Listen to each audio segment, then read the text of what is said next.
பிச்சை பாத்திரம் ஏந்தி வந்தேன் ஐயனே என் ஐயனே.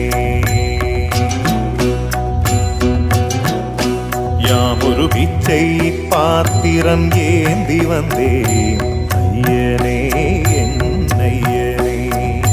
பிண்டம் என்னும் எலும்பொடு சதை நரம்புதிரமும் அடங்கிய உடம்பு எனும் பிச்சை பாத்திரம் ஏந்தி வந்தேன் ஐயனே என் ஐயனே.